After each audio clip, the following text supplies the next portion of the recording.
সাহিত্য সম্ৰাট বেজবৰুৱাদেৱে কৈছিল, আমি অসমীয়া নহওঁ দুখীয়া, কিহৰ দুখীয়া হওঁ? সঁচা। পিছে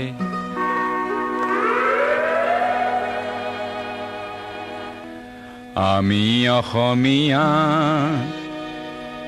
নহওঁ দুখীয়া বুলি সান্তনা লভিলে নহব।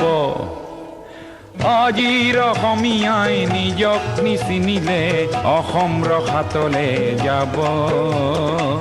আমি অসমীয়া নহওঁ দুখীয়া বুলি সান্তনা লভিলে নহব।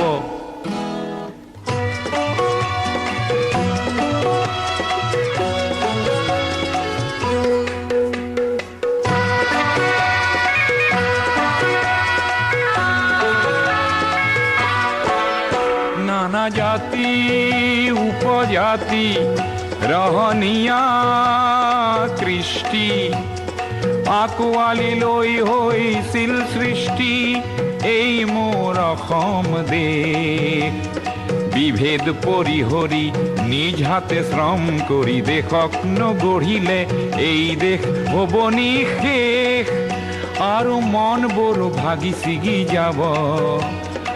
আজিৰ অসমীয়াই নিজক নবচালে অসমতে মগনীয়া হ'ব। আমি অসমীয়া নহওঁ দুখীয়া বুলি সান্তনা লভিলে নহব।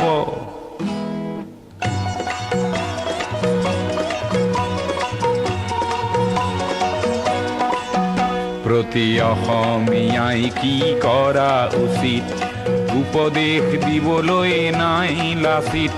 ডাঙৰ নহয় দেশতকৈও মোৰ দুৰ্বল চিতিয়া মোমাইবোৰ বোলা হেংদানধাৰী লাচিত নেথাকিলেও আগুৱাই যাবই লাগিব। নহ'লে অসমীয়াই অসমৰ মাটিতে নিজেই ভগনীয়া হ'ব।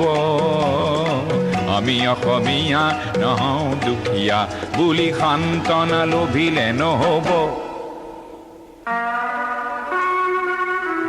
অসম মৰিলে আমিও মৰিম বুলি ক'বলৈ কোনো যে নাই বুলি আজি কোনে কয়?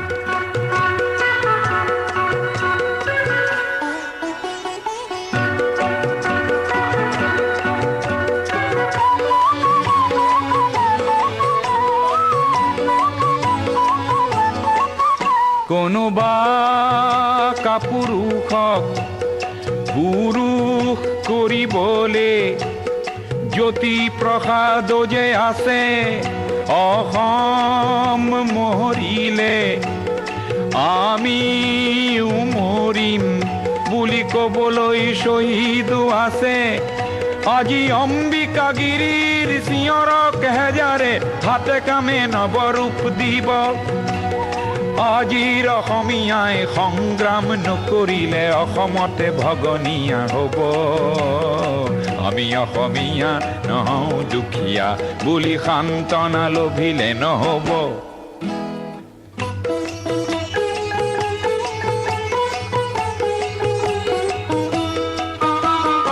আনৰে লগতে অসমীয়া অসমতে যদি হেনে বাচে বাৰু ক'তনো বাচিব। মোৰ আইক ভাল পাওঁ বুলিলে আনৰ আইক জানো ঘিণ কৰাটো বুজাব।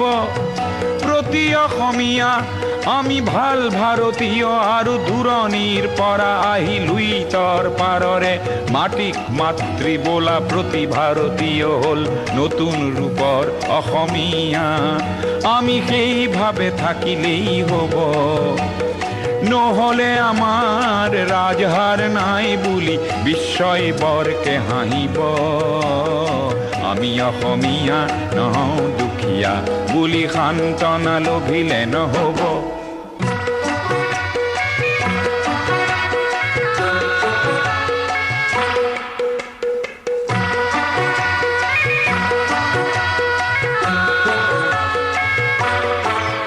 বিশ্ব প্ৰেম বিনন্দিয়া বুলি অনুভৱ কৰা প্ৰতিজন অসমীয়া তুমিওতো জানা এটি কথা আপন মাতৃৰ অশ্ৰু নমচিলে বিশ্ব প্ৰেম হ'ব বৃথা। তুমি বিশ্বৰ শৰীৰত পংগু অংগ হলে বিশ্বই জানো ভাল পাব। পৃথিৱীত জনমী সচেতন নহলে প্ৰাপ্য থিতাতে হেৰাব। আমি অসমীয়া নহওঁ দুখীয়া বুলি সান্তনা লভিলে নহব।